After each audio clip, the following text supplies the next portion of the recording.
இந்த விசாரணை முடிந்த பிறகு மீண்டும் ஒரு விசாரணைக்கு சீமான் அழைக்கப்பட வாய்ப்பு அப்படின்ற புதிய தகவல் கிடைச்சிருக்கு.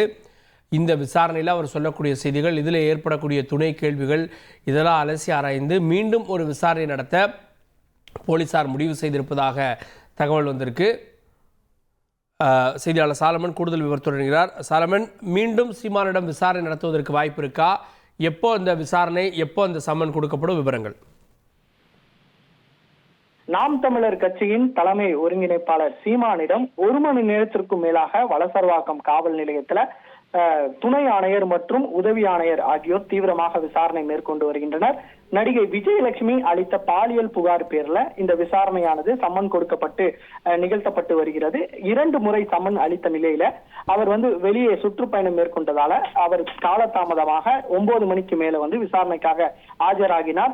தொண்டர்கள் பலரும் வலசரவாகத்தை சுற்றி 500க்கும் மேற்பட்டோர் உள்ள இருந்த நிலையில தற்போது அதில் நுழைந்து தற்போது தொண்டர்கள் மத்தியில இவர் வலசரவாக்கம் காவல் நிலையத்துல விசாரணைக்காக ஆஜராகினார். இவருடன் அவரது மனைவி மற்றும் பல்வேறு நபர்கள் இவருடன் வந்த நிலையில அவர்கள் அனைவருமே வெளியில் நிறுத்தி வைக்கப்பட்டு அவரிடம் மற்றும் தனியாக அழைத்து சென்று இந்த விசாரணையானது நிகழ்த்தப்பட்டு வருகிறது.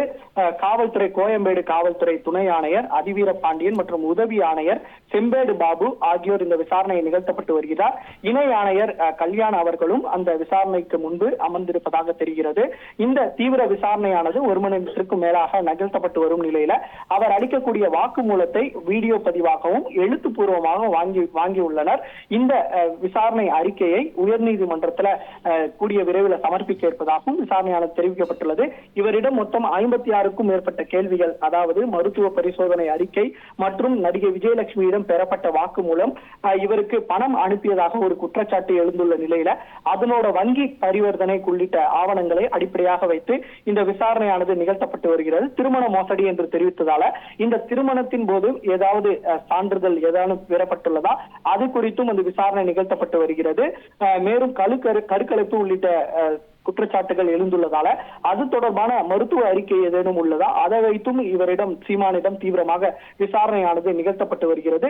தொடர்ச்சியாக பல்வேறு கேள்விகளை முன்வைத்து இந்த விசாரணை நிகழ்த்தப்பட்டு வரும் நிலையில கைது செய்யப்பட வாய்ப்பிருப்பதாக ஒரு தகவலானது பரப்பப்பட்ட நிலையில தற்போது கைது நடவடிக்கை மேற்கொள்ள திட்டமில்லை என போலீசார் தரப்புல ஒரு தெரிவிக்கப்பட்டுள்ளது. இன்னும் அரை மணி நேரத்திற்குள் சீமான் விசாரணை நிறைவடைந்து அனுப்பப்படுவார் எனவும் காவல்துறை தரப்புல ஒரு தெரிவிக்கப்பட்டுள்ளது. இந்த விசாரணையின பெறப்பட்ட வாக்குமூலத்தை அடிப்படையாக வைத்து ஏதேனும் இதுல சந்தேகங்கள் இருந்தால் மீண்டும் சீமானுக்கு சம்மன் கொடுக்கப்பட்டு அவர் விசாரணை மேற்கொள்வார் எனவும் போலீசார் திட்டமிட்டிருப்பதாக ஒரு தகவல் தெரிவிக்கப்பட்டுள்ளது. இந்த விசாரணை அடிப்படையாக வைத்துத்தான் அடுத்த கட்ட விசாரணை நகர்வுக்கு இந்த விசாரணை நகரும் வேறு ஏதேனும் இதுல போலீசாருக்கு ஏதாவது தொடர்பு இருப்பதாக தெரிய வந்தால் அவர்களிடமும் இந்த விசாரணையானது நிகழ்த்தப்படும் எனவும் போலீசார் தரப்புல ஒரு தெரிவிக்கப்பட்டுள்ளது. விரைவில் வெளியே அவர் செய்தியாளர்கள் சந்திக்க வாய்ப்பிருப்பதாகவும் ஒரு தகவலான தெரிவிக்கப்பட்டுள்ளது. செய்திகளை உடனுக்குடன் தெரிந்து கொள்ள உடனே சப்ஸ்கிரைப் பண்ணுங்க.